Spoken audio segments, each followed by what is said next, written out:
बहुत पुरानी बात है। चोरों का एक समूह था। वह एक पहाड़ी के पास बने गुफा में रहता था।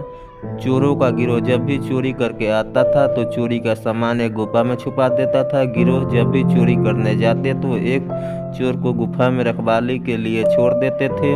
हमेशा की तरह इस बार चोरों का गिरोह चोरी करने के लिए जब गया तो एक चोर को गुफा में छोड़ दिया।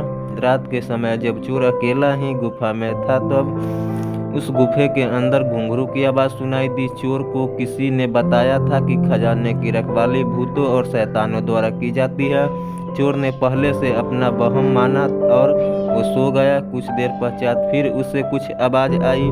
चोर ने उठकर देखा, उसे कोई दिखाई नहीं दिया, किंतु चोर रह रहकर घुंघरू की आवाज़ सुनाई दे रही थी। चोर ने पूरी गुफा छान ली लेकिन उसे कोई दिखाई नहीं दिया। वह बहुत घबरा गया। जब सुबह चोरों का गिरोह आया तो उसने गिरोह को सारी बात बताई। सभी ने उनका बहुत मजाक बनाया। किसी ने कहा वह भांग पीकर सोया होगा, किसी ने कहा कि वह सपने में यह सब देख रहा होगा। इस तरह अपनी बेइज्जती होते देख उस चोर को काफ़ी शर्मिंदगी महसूस हुई। दूसरे दिन चोरों का गिरोह जब चोरी के लिए निकला तो दूसरे चोर को रखवाली के लिए गुफा में छोड़ गया। दूसरा चोर भी जब पहरा दे रहा था तब उसे गुफा के अंदर से घुंघरू की आवाज़ आने लगी। चोर ने गुफा में बहुत ढूंढा लेकिन उसे कोई दिखाई नहीं दिया। उसने समझ नहीं आया कि यह आवाज़ कहाँ से आ रही है और वह काफ़ी डर गया। चोरों का गिरोह जब वापस आया तब संकोच करते हुए उसने गिरोह को सारी बात बतलाई।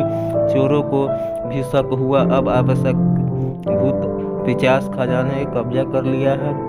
गिरोह ने सभी चोरों के निश्चय किया कि आवश्यक ही इस बात का पता लगाना चाहिए यह कौन है जिसे घुंघरू की आवाज़ रात में आती है। गिरोह ने सभी चोरों के गुफा की खुदाई शुरू कर दी किंतु उसने गुफा में कुछ नहीं मिला। एक चोर गुफा के पास एक बिल दिखाई दिया जिसमें जब बिल के पास खुदाई करना शुरू किया तो बिल की खुदाई करने हुए अंत में उसे चूहिया दिखाई दी। चूहिया के पैर में कहीं से कोई घुंघरू टूट कर बंध गया था। उसी घुंघरू की आवाज़ गुफा से आ रही थी। चूहिया को देखकर सभी हंसी आ गई और सभी के मुंह निकला खोदा पहाड़ निकला चूहिया। सभी यह लोक कथा प्रसिद्ध हो गया है कि खोदा पहाड़ निकली चूहिया।